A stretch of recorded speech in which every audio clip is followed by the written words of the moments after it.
Buenas tardes, buenas noches, buenos días en todas las partes del mundo que nos ven, que nos oyen, que nos hacen el favor de criticar y también estimular.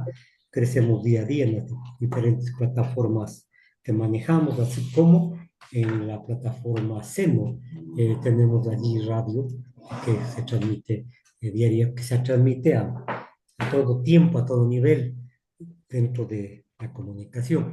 Tengo a Luis Tobar Pesantes, decano de la Facultad de Economía de la Universidad Politécnica de Cuenca. Bienvenido, Luis. Feliz año en primer lugar a usted y a todos los amigos que nos escuchan y nos ven. Según los informes que he podido revisar para la entrevista a este programa, como que se nos acerca una situación difícil, una situación, yo diría, medio antipática de retroceso económico para los ciudadanos y para el Estado. ¿Cuál es su visión para iniciar el programa, por favor? Muchas gracias. Bueno, muchas gracias por la invitación. Un cordial saludo a todos los amigos que nos escuchan por las diversas plataformas. Y a usted también, doctor, un cordial saludo, esperando que este año le vaya muy bien, igual que a toda la ciudadanía. Bueno, en verdad la situación económica del país es bastante crítica y quisiera dar un dato, si me lo permite, Claro. para poder dar un contexto general de cómo va, hacia dónde va la economía del país. Fíjese que el 19 de diciembre, no sé, del año anterior, prácticamente hace unos 20, 25 días atrás, vino la delegación del Fondo Monetario Internacional acá al Ecuador para verificar cómo está el estado de la economía previo al desembolso de la nueva cuota de crédito. Y en el informe, que está al alcance de todas las personas que pueden ingresar en la sitio web del Fondo Monetario, indican un dato que me llama mucho la atención, que indica lo siguiente. El Fondo Monetario prevé que la economía del Ecuador cierre el 2024 con un decrecimiento del 0,4% y que el siguiente año, para el 2025, para este año, únicamente la economía del país crezca el 1,6%. ¿Qué significa esto? Al 2024 seríamos el segundo país que menos crezca en Latinoamérica y al 2025 seríamos el último país que menos crezca en América del Sur, ¿no? Con las previsiones, ojo, del Fondo Monetario Internacional. Además, ¿qué es lo que indica el Fondo Monetario? Indica de que el Ecuador va a requerir una nueva deuda, cerca de 8.250 millones de dólares para el año 2025. Entonces, bajo este panorama, ¿no? Verdaderamente sí nos llama la atención de que el Fondo Monetario, quien es el que nos está vigilando, si cabe el término, supervisando cómo está la economía del país, nos dé este dato que nos llama la atención profundamente, ¿no? Recordemos que en octubre, es decir, meses atrás, el Fondo Monetario pronosticaba que la economía del país iba a crecer de 0,3%, pero ahora, en función de la crisis energética, ya indica que va a cerrar o cierra el año con el menos 0,4%. El Banco Central del Ecuador es un poquito más optimista e indica que crecerá 0,5, 0,6%, ¿no? Cerrará el 24 cuando el dato tenga ya, yo estimo que la próxima semana tendrán el dato ya listo. Pero ese panorama que nos da el Fondo Monetario al Ecuador sí nos llama la atención. Y eso se ve reflejado en todos los indicadores prácticamente de la economía del país, no salvo uno, dos o tres. Pero yo quiero rescatar un indicador que nos llama bastante la atención a todos los ecuatorianos. Es el tema del empleo, ¿no? Bueno, se Y dice que ha crecido el desempleo el 4,3%. No sé si este dato esté apegado a la verdad.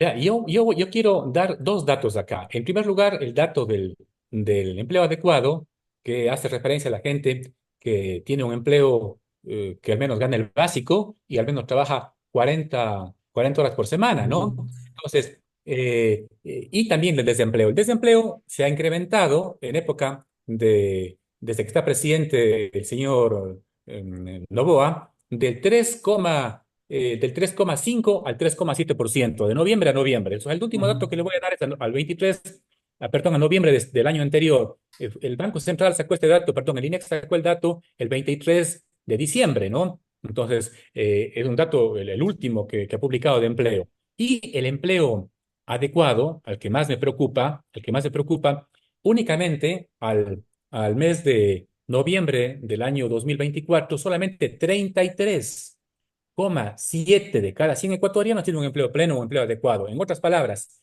3 de cada 10 ecuatorianos tienen un empleo adecuado, ¿no? Y esta situación alarma bastante. ¿Por qué motivo? Porque vamos a darle ahora el dato en números. ¿Qué significa este 33,7 de cada 100 o 3,7 de cada 10? Significa que actualmente en el Ecuador solamente 2.905.000 ecuatorianos tienen un empleo pleno. Y si lo comparamos con un año anterior, justamente a noviembre del año anterior, han perdido el empleo pleno 132.000 ecuatorianos. Desde la época desde que estaba presidente el señor Noboa, el empleo pleno, lamentablemente, como le digo, 132.000 ecuatorianos han dejado de tener ese empleo pleno. Y peor todavía, si lo comparamos con diciembre del 23, llega a 188.000 personas que han perdido el empleo pleno, el empleo adecuado en el Ecuador. Situación de que verdaderamente llama la atención porque me pregunto, y nos preguntamos también toda la gente que nos está escuchando ahora, ¿qué harían o qué estarán haciendo esas personas que dejaron de tener un empleo en el último año? ¿No? Los 132.000, hablemos de noviembre, seamos menos pesimistas, desde noviembre del año anterior, desde el 23, perdón, al 24, 132.000 ecuatorianos. ¿Qué harían esas personas? Unos, sin duda, migraron, ¿no? Muchos migraron. Y otros, lamentablemente, a lo mejor están en cuestiones de la delincuencia, ¿no? ¿Esto qué pasa? Porque lamentablemente la economía del país, como le di el dato anterior al inicio de mi intervención, está estancada, no está creciendo. Según el Bien. Fondo Monetario, va a haber ese decrecimiento de la economía. Ahora, este decrecimiento de la economía lleva a que se paupericen varios sectores de la población. Usted habló de 132.000 personas que han perdido el empleo, pero esto genera una circunstancia, yo diría, de violencia institucional, porque las personas que quedan sin trabajo, en algún momento no les queda más que buscar la supervivencia de otras formas, incluso delincuencial. No sé si esta concepción que yo tengo esté apegada a la realidad económica y a la situación del país. Quiero decir, orillan a los ciudadanos para que en algún momento se vean obligados incluso a delinquir y conseguir los recursos económicos. Vea, la situación, como usted indica, es sumamente grave. Y para responder a su inquietud, quiero agregar un dato más, un dato más. Si lo comparamos el empleo adecuado a noviembre del año anterior, ¿no? Que es el último dato, insisto, del INE, con el dato de hace una década, de diciembre del año 2014. En ese lapso han perdido el empleo no solamente los 132.000 personas que le dije hace un momento, han perdido cerca de 550.000 ecuatorianos del empleo adecuado. Entonces, estas personas, ¿no? Desde hace una década, o sea, no es reciente, ¿no? Reciente el tema de la baja de desempleo, del empleo adecuado, perdón. Ahora, esas personas, ¿a qué se dedican? Como usted dice, ¿no? Lamentablemente, muchos ecuatorianos, muchos amigos han migrado. Esto se lo ve a diario, ¿no? ¿Cuánta gente ha pasado? Unos del Darién, otros se van por vía El Salvador, ¿no? Otros están aprovechando los últimos días del año anterior y los primeros días de este año, antes de que se posesione Trump, ¿no? Para ir a los Estados Unidos. Y lamentablemente, lo que usted señala también es cierto, ¿no? Muchas de estas personas que han perdido el empleo en su último año y la última década, también están en actividades de pronto no lícitas, ¿no? Que obviamente esto también tiene una relación directa con el alto indicador de delincuencia, de robos que existe en el país, ¿no? Lo cual nos llama profundamente la atención Dato curioso. y sobre todo hay algo más que quisiera agregar sobre lo que usted señala, doctor y amigos que nos escuchan.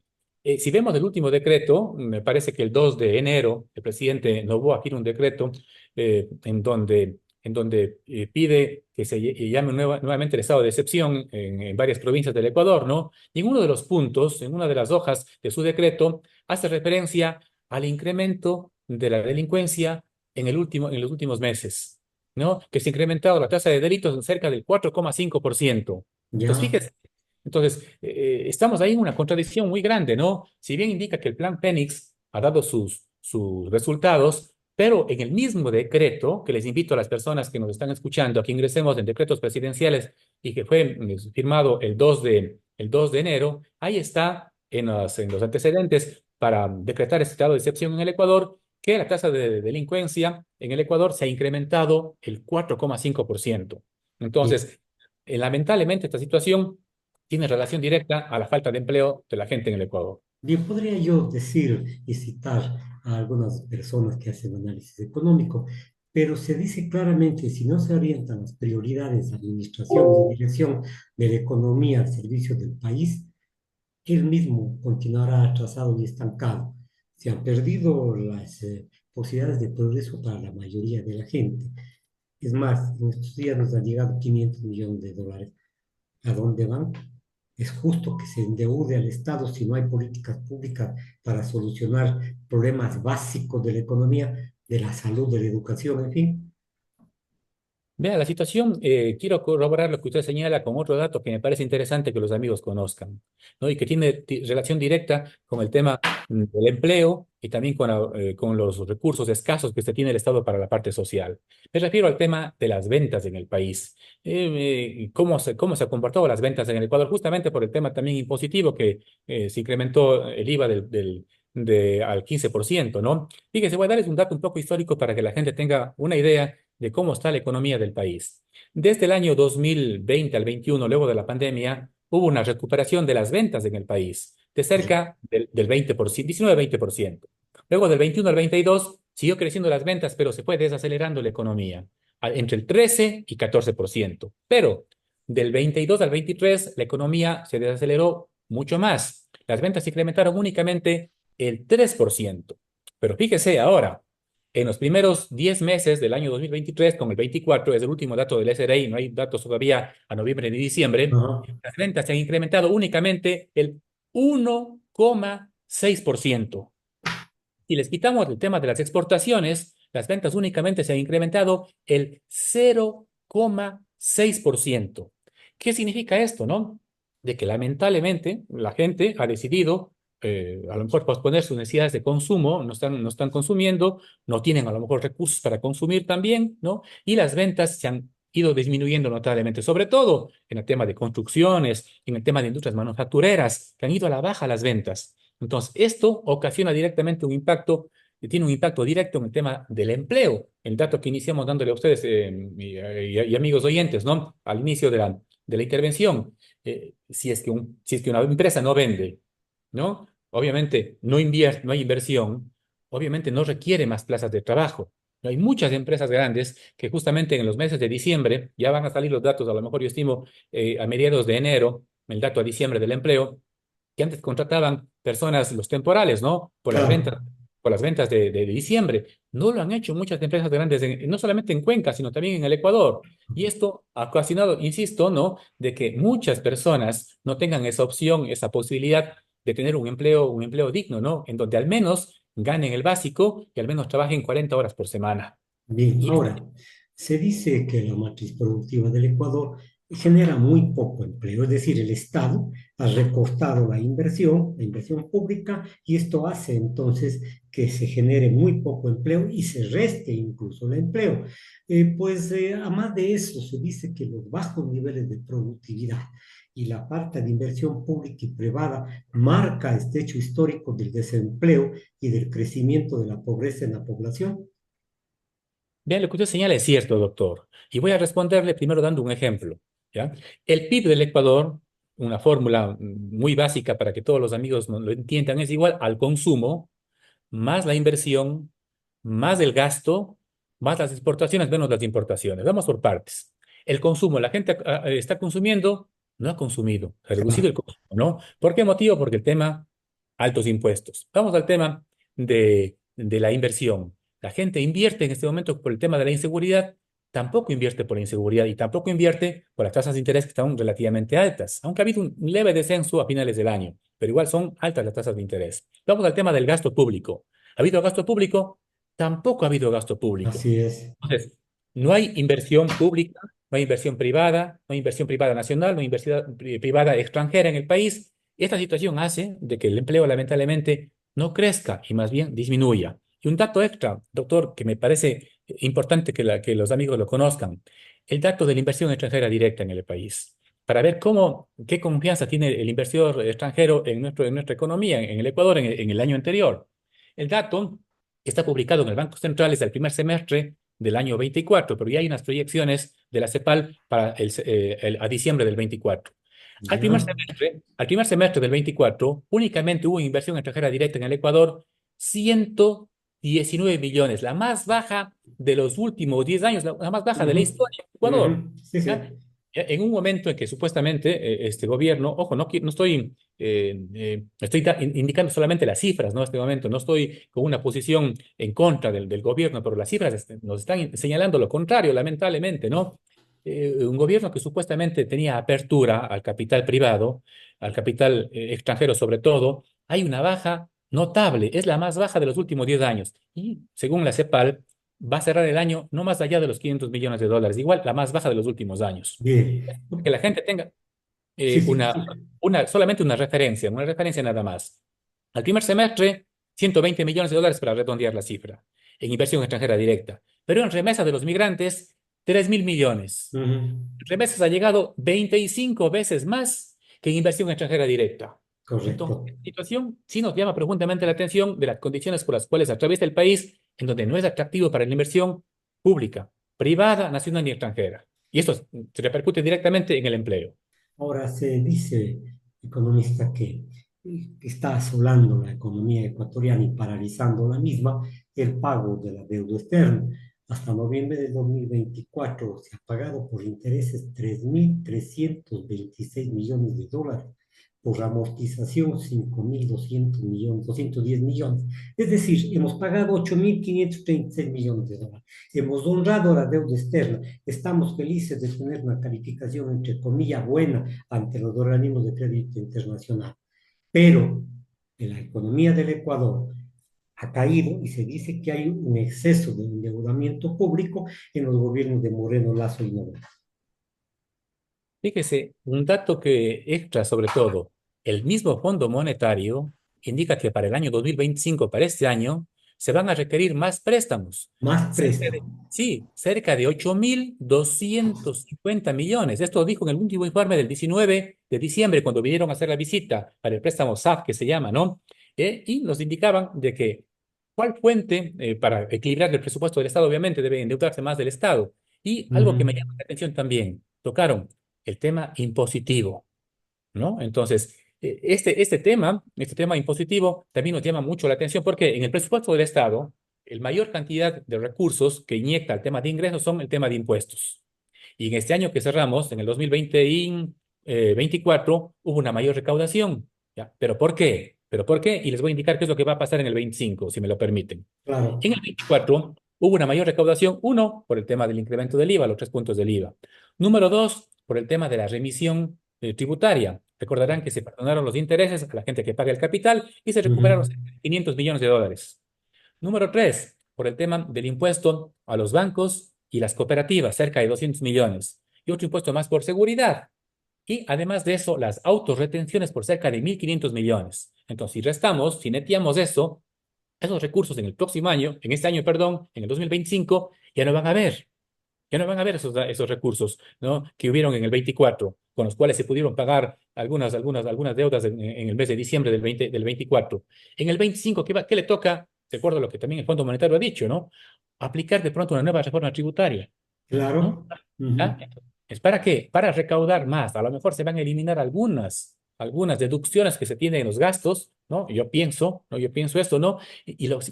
La situación es la siguiente, ¿no? Que el panorama económico de Ecuador va a ir, ojalá me equivoque, ¿no? Pero va a ir en bajada. ¿Por qué? Porque en este año, perdón, en el 2025, no va a tener los mismos recursos que tuvo en el 24.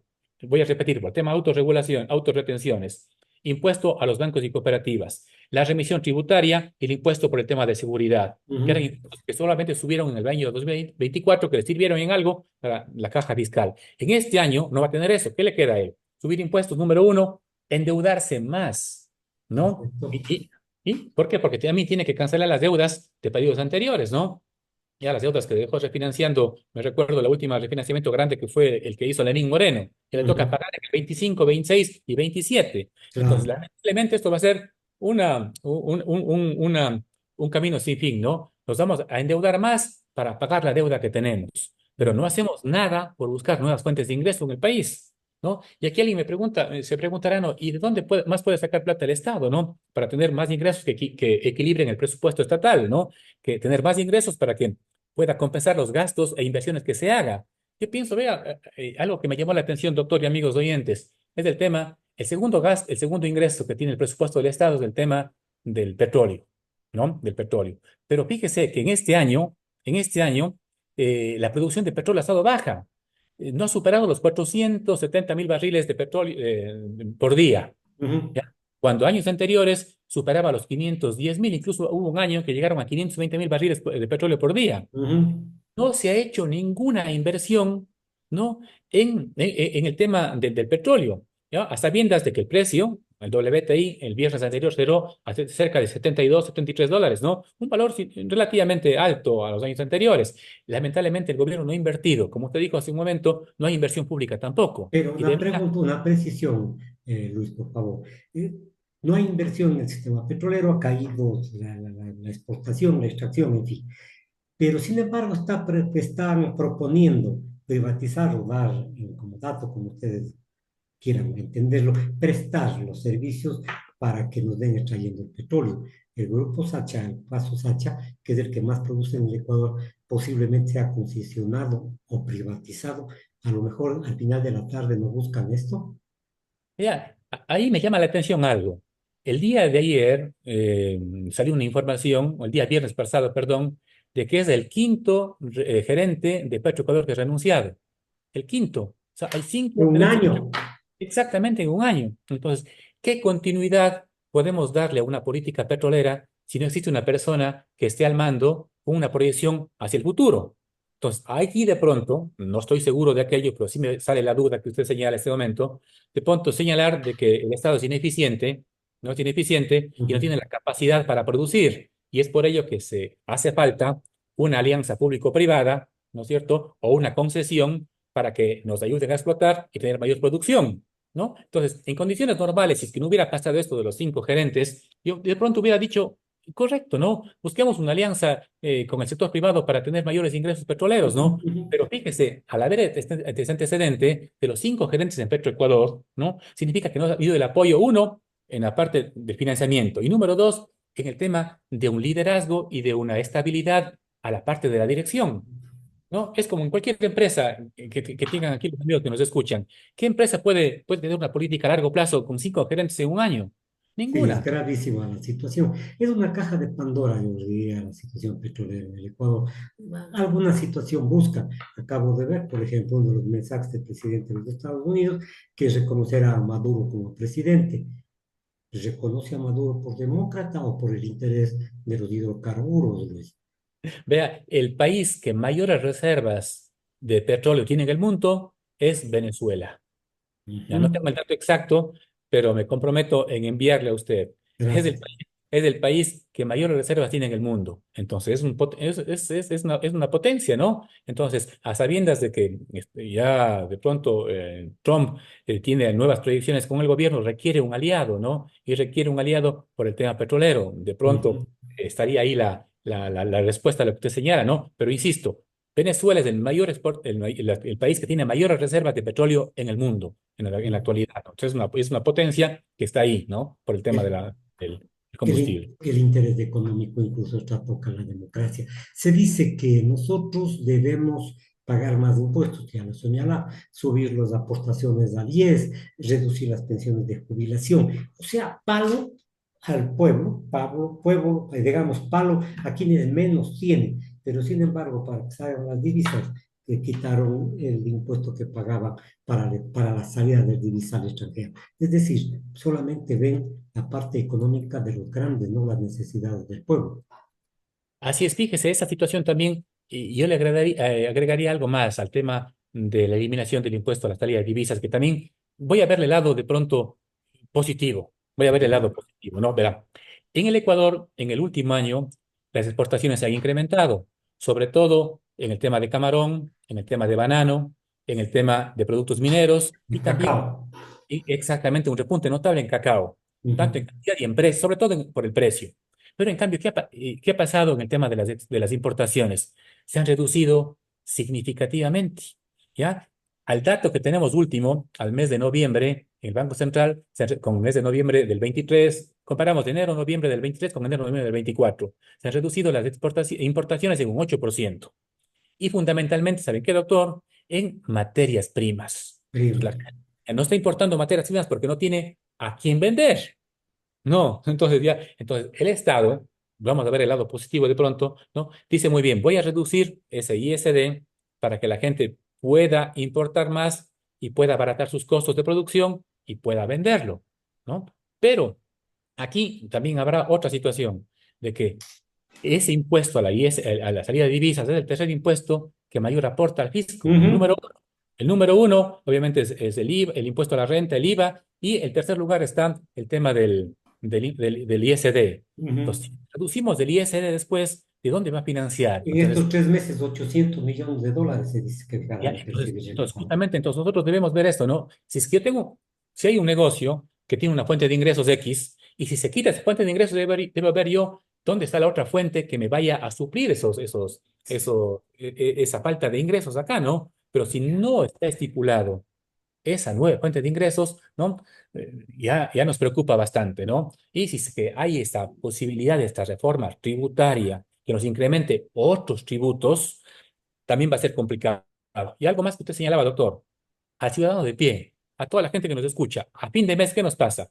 Nos recortan y nos cobran el impuesto a la renta, nos cobran el seguro social, pero fíjese, las grandes empresas todavía siguen debiendo al SRI y no les cobran. Ujú, ujú. Según el último dato, les pido por favor que ingresen ranking deudas SRI a los amigos que nos escuchan, ingresen ahí a este link que les doy en este momento, y las deudas superan los 2.200 millones de dólares. Y todos sabemos, lamentablemente, cuál es la empresa número uno en deudas del Ecuador, ¿no? Ujú. Con más de 93 millones. Es la empresa, lamentablemente, la empresa bananera Novoa, ¿no? Sí, sí. Entonces, si es que el Estado no hace un cambio estructural al manejo de la economía, ¿por qué a esos grandes contribuyentes no se les cobra esos valores? Y más bien se está acostumbrando a que las personas digan lo siguiente, más bien no voy a pagar porque va a haber una futura remisión. Y en lugar de pagar al SRI, más bien esa plata la estoy manejando como capital de trabajo y como después de un tiempo me van a perdonar los intereses, no pasa nada. Claro, ¿No? claro. Acostumbrado a esa situación, ¿no? Lo cual es totalmente negativo para el tema de la economía. Yo diría incluso un término más grueso, y es una situación desleal con el Estado, una situación mañosa por parte de ciertos empresarios para enriquecerse a base del capital, a base de la plata de los ecuatorianos. Pero usted señaló una circunstancia que un poco me llama la atención y quisiera que nos aclare, en el sentido de que las importaciones, especialmente de materias primas, han decaído.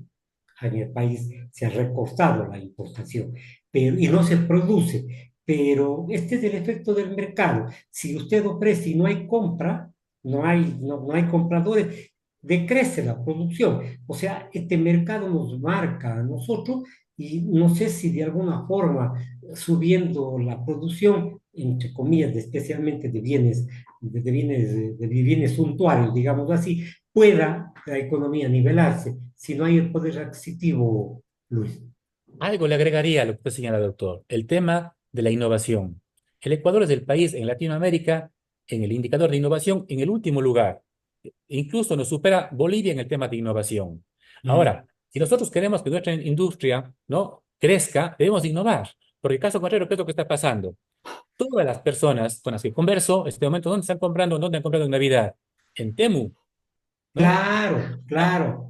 entonces, ¿qué es lo que sucede? Compran cosas más baratas, aunque la calidad es un poco menor, pero les conviene comprar eso y no compran al productor local, Ujú, ¿no? Entonces, esto ha hecho de que mucha gente, conversé recientemente con gente que produce ropa, ¿no? Dice, han bajado las ventas notablemente en diciembre. No pensé que iba a llegar aquello en diciembre, me dicen, ¿no? La gente no me está comprando, ¿no?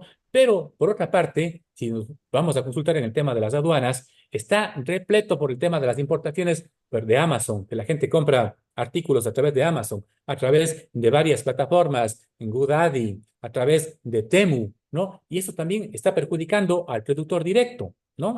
El productor directo no puede competir a precios tan bajos. ¿Por qué? Porque tampoco está innovando. Y otra cosa más, y otra cosa más, también el productor nacional también ha incurrido en gastos adicionales. ¿Por qué tema? Uno, por el tema de la inseguridad y otro también por tasas de interés que son altas en el país. Entonces, no podemos competir nosotros con tasas de interés y vamos a una cooperativa o un banco con tasas de interés del 14, 15%. No, no podemos. también. Exacto, en el mejor de los casos. Ujú. Y esto ha ocasionado algo peor, doctor. Ha ocasionado de que la gente no esté pagando las deudas en el sistema financiero.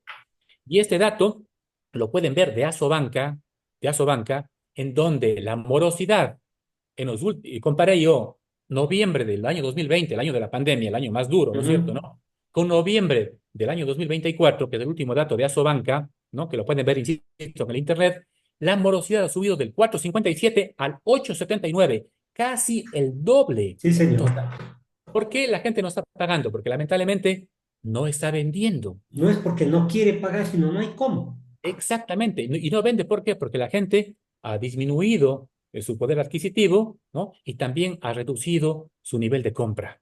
Ujú. Entonces, Correcto. esa situación hace que la economía del Ecuador, lamentablemente para este año, no tenga una buena proyección. Y como lo ha dicho el Fondo Monetario, insisto, ¿no? Únicamente crecerá en el 25 al 1,6%, la tasa más baja de Latinoamérica. Y eso también veremos qué es lo que pasa. Le agradezco a usted, Luis, por la comparecencia en mi programa Entre Tintos y Papeles. Conversé hoy noche con Luis Tobar Pesantes, decano de la Facultad de Economía de la Universidad Politécnica Salesiana de Cuenca. Buenas noches, mañana nos veremos, un gusto. Muchas gracias, una buena noche. Muchas gracias.